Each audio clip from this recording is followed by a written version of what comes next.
Vamos a hablar un poco de cómo manejar las finanzas, tal vez en estadios más seed, o sea, no tan iniciales, donde ya empezamos a tener ciertas operaciones y ya estamos teniendo ciertos clientes. Vamos a hablar de distintos temas, cómo organizarnos, cómo gestionar el cash flow, cuáles son las principales métricas que también tenemos que empezar a monitorear desde un punto de vista operacional y financiero. Entonces, cuando arrancamos a diseñar lo que es nuestro set de información para toma de decisiones, acá lo importante primero es entender cuál es nuestro universo de información, ¿sí? Con respecto a cuáles son nuestras fuentes, ¿no? De dónde viene toda la información que nosotros tenemos que recopilar de alguna manera para tomar decisiones, ¿no? Y acá siempre vamos a tener distintas fuentes, ya sea desde la contabilidad, sistemas operativos que tenemos, archivos de Excel o cualquier tipo de base de datos que tengamos para poder armar lo que es la toma de decisiones, ¿no? Entonces, como punto de partida, tenemos que empezar por clasificar estos distintos tipos de información y que sean fuentes que sean integrales, o sea, que capte el universo de datos que necesitamos para analizar, que sean consistentes, o sea, que tengan relación entre sí y si hay mismatch, cuáles son los motivos y que tengan cierta veracidad, ¿no? O sea, que podamos confiar en los datos, porque justamente si los vamos a tomar de datos, de base de datos, para después interpretar esos datos y tomar decisiones, tienen que ser datos veraces. Y después estructurar cuáles son los outputs que necesitamos justamente para tomar decisiones, ¿no? Y cómo se va a alimentar toda esa fuente de información con estos outputs que nosotros vamos a ir armando. Que básicamente los outputs necesarios para la toma de decisiones desde un punto de vista financiero siempre pasan por el cash flow, un P&L o estado de resultados para entender las métricas económicas, KPIs para entender métricas también más operacionales y el balance sheet para ver cómo es la salud financiera desde un punto de vista de solvencia y cómo está nuestro equity constituido al final del día, ¿no?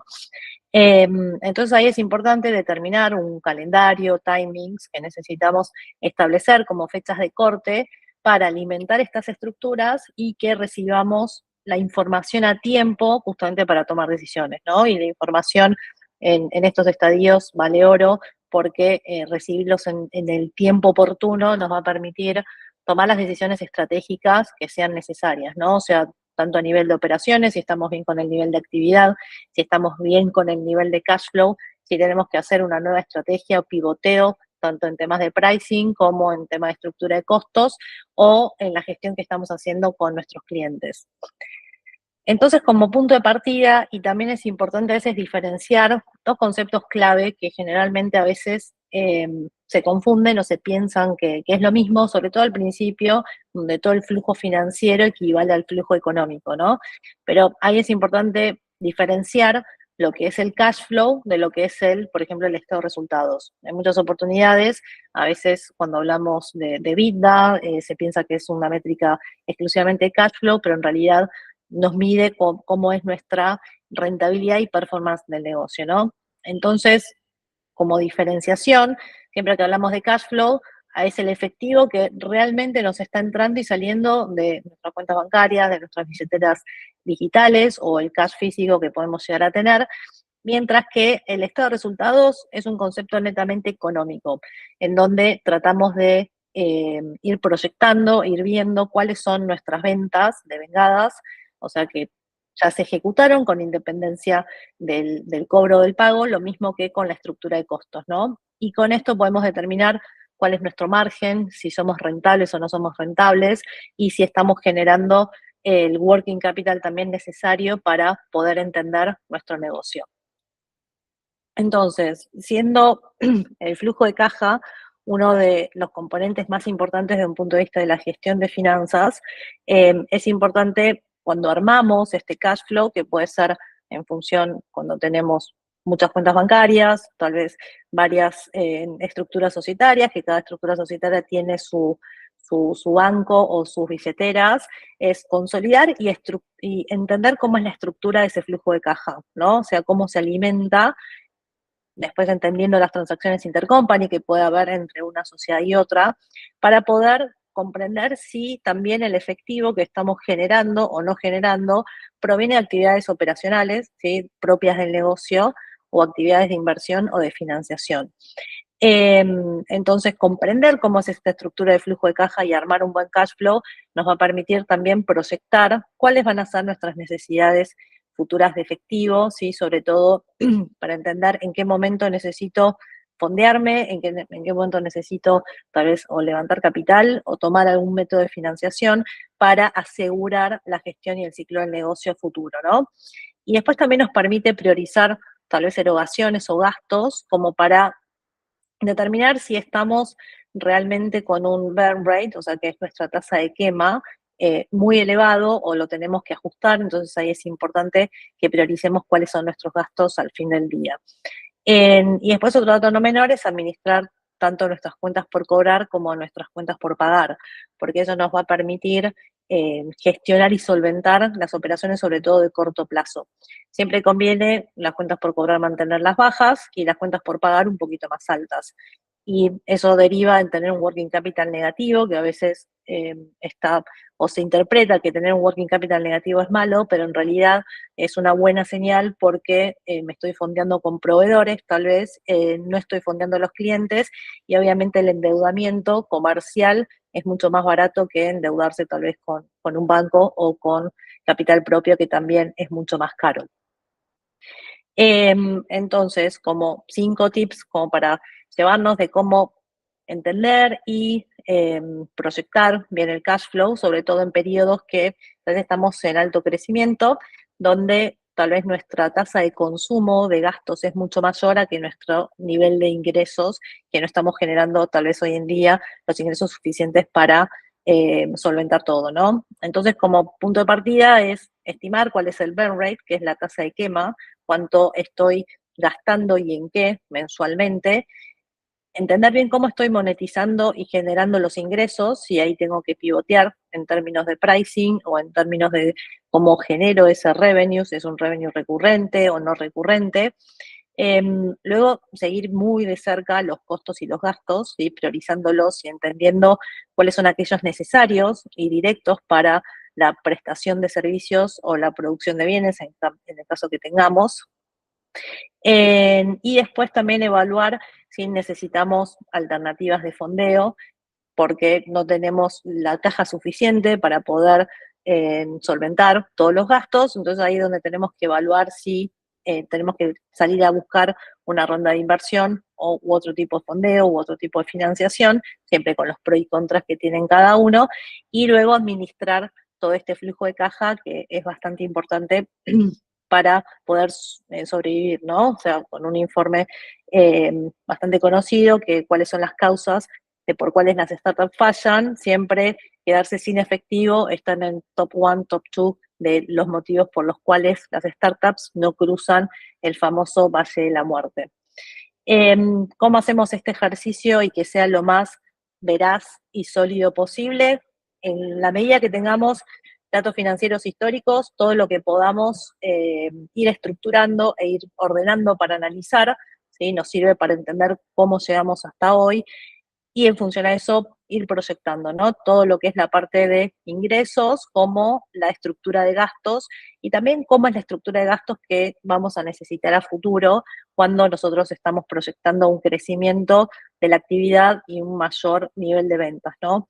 Y para eso es fundamental, aunque sea construir un modelo financiero, no tiene que ser complejo, ¿sí? Sino un modelo financiero simplificado que nos permita contar con toda esta información en tiempo y forma para que podamos ir tomando estas decisiones, ¿no? Entonces, con respecto al tema de gastos, y es un tema muy importante cuando estamos muy justos de gastos o tenemos que hacer una priorización, entenderlos y mantener siempre los gastos que son súper esenciales, que sin eso no podemos seguir operando, prestando servicios o generando las ventas que nosotros necesitamos, ¿no? Entonces siempre mantener en el top de la lista aquellos gastos esenciales, que pueden ser los salarios, la tecnología, y todos aquellos que son súper esenciales para continuar con las operaciones. Y después también siempre tener una performance en el sentido de cubrir todas las deudas de corto plazo y obligaciones que tengamos en la diaria, ¿no? O sea, no tener el efectivo para pagar los salarios o el efectivo para pagar ciertas cosas, nos puede llegar a comprometer y puede ser una causa de las cuales que no podemos continuar con las operaciones, ¿no? Y en la medida que tengamos tal vez cierto exceso o estemos un poco más líquidos, o sea, no perder el costo de oportunidad de invertir en este exceso de dinero, ya sea en activos de corto, mediano o de largo plazo, ¿no? Y acá depende mucho de cómo son las características del negocio y la industria en la que operamos, ¿no? Si producimos algo, obviamente invertir en maquinaria, está bueno, en equipos, y si no tenemos, o sea, somos más un negocio digital, en donde no tenemos CAPEX o no tenemos este tipo de activos, ¿sí? Invertir financieramente en algún instrumento, aunque sea un overnight, o sea, siempre que el dinero trabaje tanto a nivel personal como corporativo, siempre conviene a que esté directamente ahí planchado en la cuenta, ¿no? Eh, y después también en función a cómo es nuestra estrategia de crecimiento y nuestra estrategia de go-to-market, ¿sí? Reservar tal vez ciertas partes del efectivo en acciones comerciales, en acciones de marketing, porque acá también depende del modelo de negocio. Si somos más una SaaS B2C, la inversión en marketing es súper necesario para darnos a conocer. Si somos un negocio más B2B, o sea, ir a eventos, hacer networking y hacer ese tipo de cosas es importante para seguir haciendo que la rueda gire, ¿no? Y después siempre utilizar un reporte financiero. Acá también depende de cómo tengamos la información y cómo la estructuremos, ya sea diario, semanal o mensual, pero para que podamos tomar las decisiones de manera súper oportuna. Bien, ¿qué pasa en la mayoría de nosotros las startups que vemos a la hora de organizar toda esta parte administrativa, contable y financiera? Primero es tal vez no darle la relevancia que a veces requiere, ¿sí? Obviamente que cuando estamos tal vez en estadios iniciales con el MVP y nos preocupamos por la tecnología, por los temas comerciales y los temas financieros que son más estratégicos y tal vez de mediano y largo plazo, tal vez no le damos cierta relevancia. Eh, entonces ahí siempre tenemos que buscar una alternativa. No siempre significa contratar a alguien internamente, sino también de buscar recursos, ¿sí? O externalizando a veces la función esta financiera contable para justamente tener todo este conocimiento, ¿sí? Con una visión de todos los resultados financieros que necesitamos hacer, ¿no? Y después también a veces hay como un error común en esperar que el contador nos arme en toda la información de gestión, ¿sí? Y básicamente los contadores tradicionales, en la mayoría de los casos, sí van a hacer la liquidación de impuestos, la presentación de estados contables, y está bien porque es lo que tienen que hacer, pero lo que ellos a veces no tienen es esta visión de negocio o cómo visibilizar la información de gestión y la información financiera para que realmente se puedan tomar las decisiones que se necesitan en el tiempo oportuno, ¿no? Y más cuando tenemos múltiples países y a veces no tenemos un consolidado o no tenemos una información de gestión que nos permita visibilizar todos estos temas. Bien, después otras cuestiones que a veces pasa y que también son temas que es importante empezar a pensar o automatizar todo lo que es la parte tal vez de algunos ciertos procesos, tareas financieras, programaciones de pagos o reporting. La realidad es que acá siempre va a depender de cuál sea el budget, ¿sí? Necesario o que se quiere invertir en implementar algún tipo de sistema, ¿no? O sea, siempre contar con alguna automatización o sistemas que nos simplifiquen el día a día siempre va a ser mucho mejor a no tener nada, ¿no? Entonces ahí tenemos que evaluar qué stack tenemos existente hoy en día en nuestra función tecnológica, ¿sí? ¿Qué tipo de tecnología se puede llegar a implementar? Pues no es lo mismo tal vez un enlatado que una aplicación de inteligencia artificial que simplifican muchísimos procesos dentro de lo que es la cadena del flujo de información financiera. Y después también cómo se va a integrar todo ese proceso a el universo de base de datos que hablábamos inicialmente, ¿no? Entonces ahí podemos tener distintas alternativas en donde podemos implementar directamente tal vez un CRM o módulos de CRM que tal vez simplifiquen esta tarea. Ahí el único tema es que después hay que integrar eso a nuestra información financiera y en la cadena de valor de producción de esa información, porque en muchas ocasiones se tiene un módulo o un CRM individual, pero eso después no se conecta, tal vez con un P&L o con un estado de resultados o con un cash flow, entonces a veces existe ese mismatch de información que si no se hace un walkthrough o no se hace una consolidación de toda esa información es como que es información suelta y no genera valor.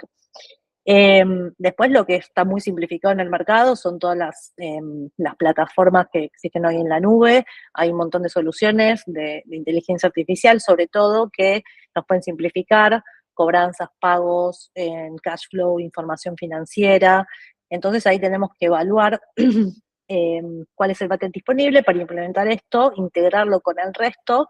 Y después si somos un poco más sofisticados, que tenemos tal vez un departamento de tecnología en in-house, ¿sí? Tal vez construir algo específico y tal vez a veces arriba de soluciones de open source, que eso significa que ya tienen cierta programación y con ciertos códigos se pueden directamente armar ciertas aplicaciones customizadas. Acá lo importante es siempre la coherencia, la integridad y cómo se van a hablar los distintos sets de información para que me llegue a mí, que tomo las decisiones de la manera más oportuna, más veraz y más automatizado posible para que justamente podamos monitorear todas estas cuestiones. Y yendo un poquito por el lado de la medición, que si bien las finanzas se ligan bastante con temas operacionales y con temas estratégicos, siempre tenemos que tener en consideración cuáles son tal vez las métricas financieras operativas más importantes que tenemos que ir midiendo, ¿no? Y esto se liga mucho con el funnel de conversión, con nuestra estrategia, ¿sí? Que básicamente es el embudo que se pasan a nuestros prospects o leads hasta que se convierten en clientes, ¿no? Entonces, nosotros dentro de cada una de esas etapas, al inicio cuando vamos a captar potenciales clientes, vamos a hacer ciertas acciones que hay que ir midiendo, ¿sí? Y podemos como desglosarlo en tres grandes etapas, que es el alcance, que es todos nuestros prospects que tenemos hoy en día, que estamos tratando de capturar, la activación, que es cuando esos prospects se convierten en clientes, y después toda la fidelización que tenemos que hacer de la retención con respecto a esos clientes, ¿no? Y todo esto también va a estar ligado con nuestra estrategia digital. O sea, la estrategia generalmente de go-to-market o de ir captando nuevos leads, hay que evaluarla, ¿sí? Ver qué aplica en cada caso y siempre medirla, ¿no? Pero como el ecosistema, la mayoría de las startups son de base tecnológica, que tiene un componente tecnológico importante, la estrategia de marketing digital va muy de la mano con esto, y ahí también tenemos que delimitar porque esto nos va a impactar tanto en nuestra inversión, en gasto de marketing que vamos a estar haciendo, como con nuestras acciones y la performance que vamos a tener en función a esto. ¿Y por qué traigo esto sobre la mesa? Porque cuando medimos o revisamos en cuáles fueron nuestras inversiones, por ejemplo, en marketing, tienen que estar ligadas a qué cantidad de clientes adquirimos en ese periodo, si performamos bien, cómo estamos fidelizando y cómo estamos monetizando. Y todo esto no surge de tal vez un CRM, un módulo como hablábamos anteriormente, de cobranzas y pagos, sino tal vez están en Google Analytics o están en otro tipo de plataformas que también tenemos que integrar a la hora de analizar y determinar cuáles son nuestros KPIs y la performance que estamos haciendo. En resumen, como para que también se tenga como un panorama de cuáles son las principales, tal vez, métricas de medición en cada uno de los procesos del funnel de conversión, que es esta adquisición, activación, retención, bueno, referencia y revenue. Este revenue es súper importante porque es el modelo de capitalización que después también vamos a estar implementando en la medición del revenue del P&L, ¿no? Y después acá, dependiendo de la industria, ¿sí? De cada una de las startups, acá está súper simplificado el modelo, que podemos tener e-commerce, marketplace o, por ejemplo, lead generations, que estos tres modelos de negocio generalmente es más un modelo B2C. Y si estamos hablando de media, SaaS o enterprise, estamos hablando ya más de modelos B2B. Igualmente no es taxativo, pueden haber un mix de esto, o un modelo B2B2C, o tener distintos modelos de negocio dentro de cada industria. Pero esto es como son los KPIs que nos permiten, ¿sí?, ir midiendo cómo estamos performando en cada uno de estos procesos del funnel de conversión. Acá lo importante es hacernos de estos datos para ir viendo evolutivamente cómo vamos evolucionando con cada una de estas cuestiones, ¿no? Eh, Cantidad de transacciones, cantidad de clientes, el CAC, el lifetime value, el modelo de monetización. Entonces, todo esto de alguna manera se tiene que integrar con el P&L y con el cash flow para entender la performance general de cómo estamos yendo y atacando el mercado hoy en día. Y más allá que existan todas estas métricas que son aplicables a las industrias y al estadio y qué estamos midiendo, hay un concepto de growth marketing que es el North Star Metric, que es como la madre de las métricas, y está buenísimo determinarla porque esa métrica lo que nos permite es que en un solo número nosotros podamos entender si estamos capturando el valor, ¿sí?, que el producto está generando en los usuarios, ¿sí?, y también obviamente para el negocio. El tema es que esta North Star Metric tiene que ser clara, enfocada, ¿sí?, que mide el impacto en el negocio, que sea medible, o sea, si no se puede medir, no se puede analizar, que sea accionable, que en función a esa métrica, digo, bueno, voy a tomar este curso de acción, y obviamente que esté centrada en el cliente y que sea relevante. Bueno, ustedes se deben preguntar, pero ¿cómo hago para determinar esta North Star Metric, ¿sí?, para que me dé toda esta información? Entonces, a modo de ejemplo, ¿sí?, ahí estuvo buena una publicación que vi el otro día sobre este tema, ¿sí?, y ahí dan ejemplos de startups, ¿sí?, que startups ahora son empresas un poco, obviamente, mucho más grandes, unicornios, y que la han pegado, de cuál es la North Star Metric que le permite medir todas estas cosas que dije anteriormente. Entonces, por ejemplo, Facebook, ¿sí?, que tal vez uno cae en decir, bueno, voy a medirlo por los posteos diarios que hay en Facebook. Pero la realidad es que esa no es una buena North Star Metric porque ahí no me mide tal vez el nivel de actividad que realmente está teniendo la plataforma. Entonces ahí la North Star Metric que está determinada son los usuarios activos que están diariamente. Lo mismo pasa con Spotify.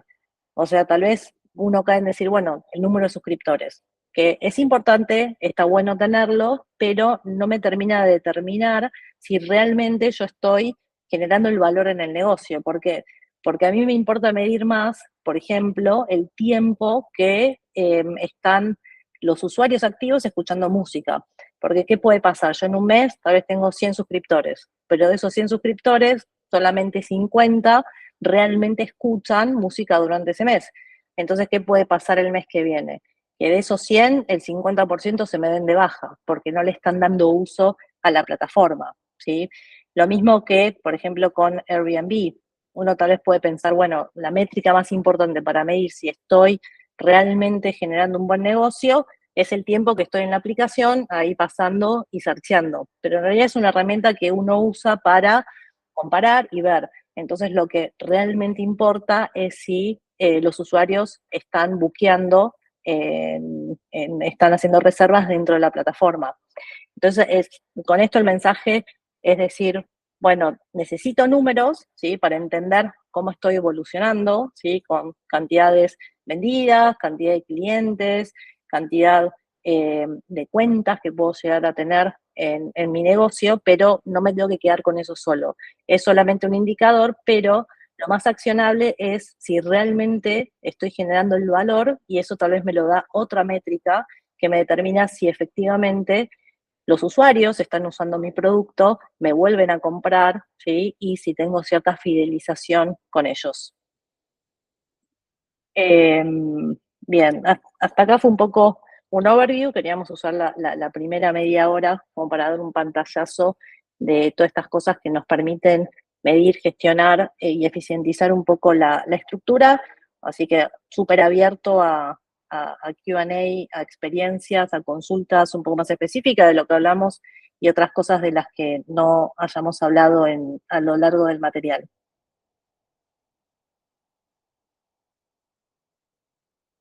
Sí, Beto. Hola Gaby, muchas gracias por la clase, estuvo súper buena. Yo tengo una pregunta.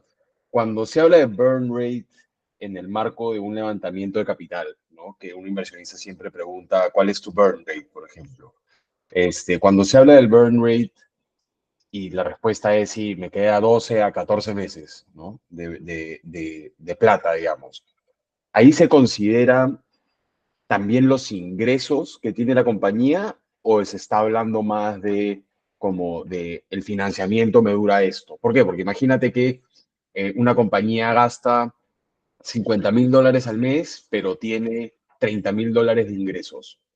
Ujú. ¿El burn rate sería $20,000 o $50,000? El burn rate es toda la tasa de quema, o sea, en qué gasto el dinero.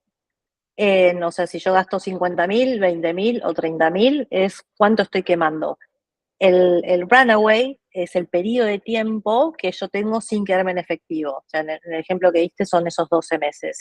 Ahora, el runaway toma en consideración ese burn rate, pero considera, para calcularlo, es la caja que tenés disponible dividido ese burn rate. Y eso te da los meses que tenés.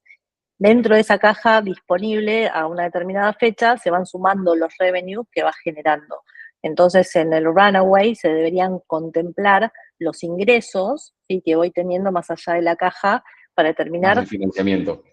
claro, en cuántos me quedo. Generalmente cuando levantás ronda, lo ideal siempre es proyectar 18 meses de runaway hasta la próxima ronda, y si estoy en un periodo mucho más corto, bueno, tengo que salir a tal vez a buscar financiación a través de ronda o tal vez a través de otro mecanismo, pues un levantamiento y lleva de 4 a 6 meses, entonces si me quedo sin caja en 10 ya tengo que estar planificando un levantamiento.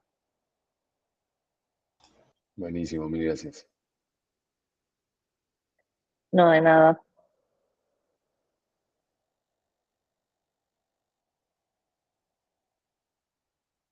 Sí, el proceso este, a ver, es todo depende de cuál es el punto de partida que tenemos a veces como startups de información. Hay muchas startups que no van a tener información financiera histórica y basar mucho en lo que es la parte de proyecciones. Entonces las proyecciones, si bien no van a ser exactas, nos van a dar cierta razonabilidad eh, o el termómetro de cómo va a ser nuestro nivel de actividad futuro, ¿no? Y ahí lo importante es, a medida que va pasando el tiempo, es ir ajustando las proyecciones con lo real y ir trabajando también sobre las proyecciones, ¿no? O sea, también no deja de ser un pivoteo en donde constantemente, aparte de ir proyectando, tenemos que ir viendo lo real y después hacer una comparación de budget contra real e ir viendo y ajustando en función a cómo vamos avanzando, ¿no? Acá pueden aprovechar de preguntar de cualquier cosa. La verdad es que, aparte de esto, o sea, nosotros damos muchas clases de fundraising, de money, de evaluación, de due diligence, de data room, así que, o sea, no hay ningún tema con los puntos. Sí, Carlos. ¿Qué tal, Gabriela? Gracias igual por la información, está bueno. No voy a decir nada sobre la lista que acabas de decir, quizás es una pregunta un poco más pequeña, pero siento que hemos hablado un montón de como el flujo efectivo, o al menos yo me Ujú. quedo, ¿no? Lo separaste con el estado de resultados. Yo cuando abordo estos temas, sobre todo en el momento en el que estamos, pienso mucho en el flujo efectivo, ¿no? ¿Cuánta plata voy a necesitar este mes? Porque estoy de repente gastando cosas para el próximo mes. Entonces, las proyecciones yo las suelo casi que hacer exclusivamente en flujo efectivo. No sé si es que ahí de repente me estoy perdiendo algo de no proyectar los 18 meses en como ganancias y pérdidas. No sé si entiende la pregunta. Sí, cash flow y P&L van muy de la mano. Eh, al principio, tal vez todo lo financiero equivale a lo económico, pues tal vez vos cobrás todo a 30 días o efectivo y pagás todo efectivo o pagás en el mismo periodo de tiempo. Entonces, la realidad es que ahí tal vez los conceptos se unen bastante. El tema cuando empezás tal vez a complejizarte un poco en el negocio y empieza a haber más plazos, tanto de cobro como de pagos o diferir ciertos pagos porque tal vez no hay una caja disponible. Entonces ahí está bueno dentro de esa proyección, ¿sí?, no solamente hacer el cash flow, ¿sí?, sino también hacer un poco el estado de resultados. Para entender también, más allá del fondo disponible, ¿sí?, tu empresa, tu startup o tu proyecto está generando rentabilidad. O sea, si tenés un EBITDA positivo, si tenés un EBITDA negativo, que también puede ser en los primeros años tener un EBITDA negativo, la verdad que es algo muy común y no está mal. El EBITDA es una medida que tal vez en los primeros 2 años no es tan representativa, pero a medida que vas creciendo y vas avanzando, el EBITDA pasa a ser como una métrica para evaluar, por ejemplo, una transacción de money, ¿no? Y incluso para evaluar tu startup con un múltiplo, se utiliza mucho más cuando estás en estadios tal vez de growth o serie A, pero no deja de ser una performance para vos entender también si estás generando rentabilidad. Y en realidad es como un número global que ese después está bueno como abrirlo, ¿sí? Por unidad de negocio, por país, por cliente, y ir haciendo todas esas aperturas o esos doble clic que también a vos te van a permitir tomar distintos tipos de decisiones. Si estás operando eficientemente tal vez en un determinado país o con una unidad de negocio específica o con ciertos clientes. O sea, cuantas más aperturas después puedas hacer del estado de resultados, mejor va a ser para que vos puedas tomar mejores decisiones y enfocarte un poco más. Buenísimo, muchísimas gracias. No, de nada.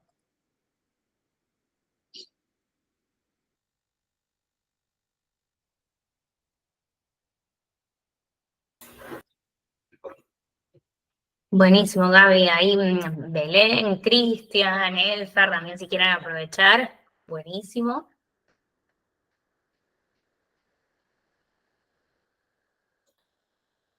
Por mí todo muy claro. Muchas gracias, Gabriel, por la explicación. Me llevo un par de cosas anotadas, así que mil gracias. Bien, buenísimo.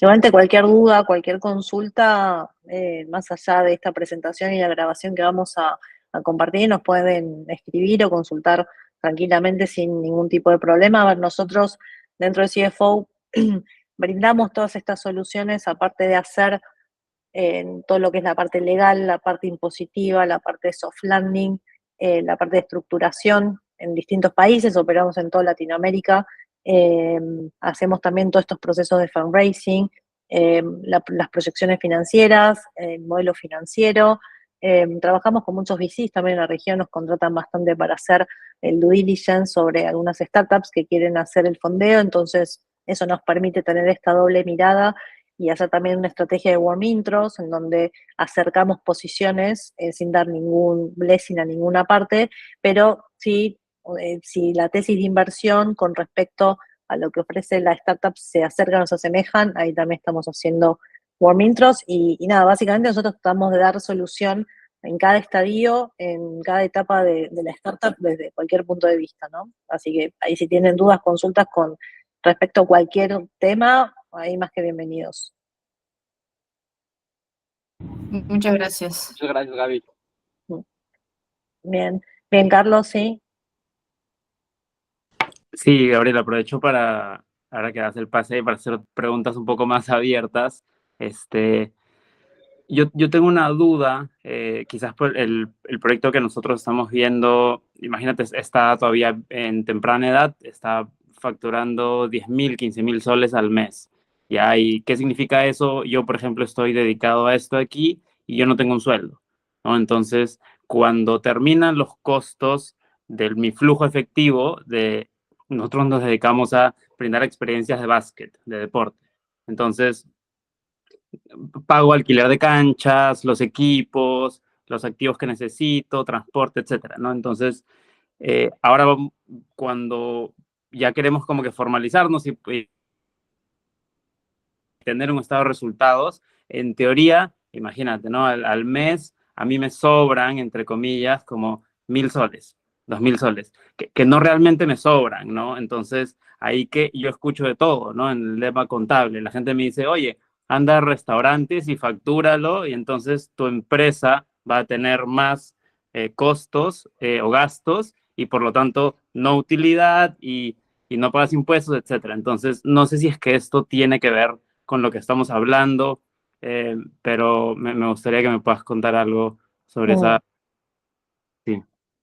Sí, sí, es como que, a ver, la contabilidad y la gestión son como dos mundos, no te voy a decir que totalmente distintos, pero se rigen por distintas leyes.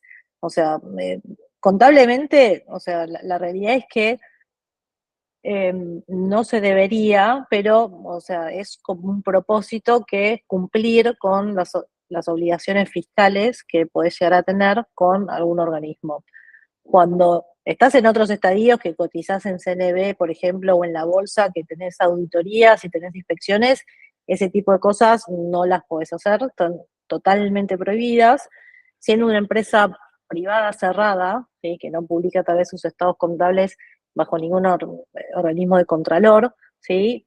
A ver, son prácticas que puedes hacer, sí, porque tal vez ahí lo que se busca es la eficiencia fiscal, es decir, bueno, en vez de pagar impuestos, compro una factura o hago pagos por fuera de nómina, que son prácticas normales y habituales que vemos todos los días en muchas startups, que no significa que está bien, ¿sí? Porque, ya te digo, pueden derivar en contingencias futuros que tal vez cuando quieras hacer una transacción de money o cuando te venga tal vez un inversor a hacer una auditoría, son cosas que, o sea, te manchan de alguna manera.